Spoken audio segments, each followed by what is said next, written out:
तर मित्रांनो बघू शकता मी फोन पेचं ॲप्लिकेशन ओपन केलेलं आहे। याच्यामध्ये आपल्याला सर्वात आधी प्रोफाइलचा आयकॉन आहे त्याच्यावरती क्लिक करायचं आहे। वरती आपला ऑप्शन आहे, इथे आपला आता पेमेंटचे मेथड ओपन झालेले आहेत। इथे सर्वात आधी आपल्याला बँकचं अकाउंट लिहिलंय त्याच्यावरती क्लिक करायचं आहे। जेवढ्या पण तुमच्या बँक अकाउंट असतील त्या इथे दिसत असतील, याच्यामध्ये तुम्हाला ज्याचा अकाउंट नंबरचा ज्याचा पासवर्ड म्हणजे पिन चेंज करायचा आहे तो आपल्याला सिलेक्ट करायचा आहे। तर मला याचा चेंज करायचा आहे, मी याच्यावरती क्लिक करतो।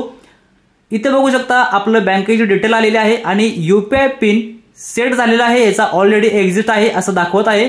इथे जर तुम्हाला चेंज करायचा असेल म्हणजे तुम्हाला जर ऑलरेडी माहित आहे याच्या आधी तुम्ही चेंज केलेला आहे तो माहित आहे आणि आता तुम्हाला नवीन बनवायचा आहे, तर आपल्याला चेंज वरती क्लिक करायचं आहे। पण आता आपल्याकडे ऑलरेडी कुठलाच नाहीये, तर आपण आता रिसेट वरती क्लिक करूया।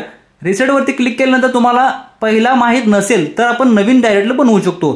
तर इथे बघू शकता आधार नंबर लिंक्ड विथ बँक, तुमची जी बँक आहे ती त्या आधार नंबरवरती लिंक आहे, ती जर तुमची लिंक असलेला मोबाईल नंबर इथे असेल तर ऑटोमॅटिकली प्रोसेस होईल। तर हा ऑप्शन सिलेक्ट करायचा आहे, किंवा तुमच्याकडे डेबिट कार्ड आणि एटीएम कार्डवरून तुम्हाला करायचा आहे तर हा ऑप्शन आपल्याला सिलेक्ट करायचा आहे। पण मी आधार नंबरवरून तुम्हाला दाखवतो कारण इथून प्रोसेस सिंपल आहे। ठीक आहे, कंटिन्यू वरती खाली ऑप्शन आहे त्याच्यावरती क्लिक करूया।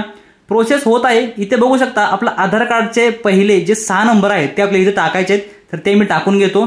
6 नंबर टाकल्यानंतर आपल्याला कंटिन्यू वरती क्लिक करायचं आहे।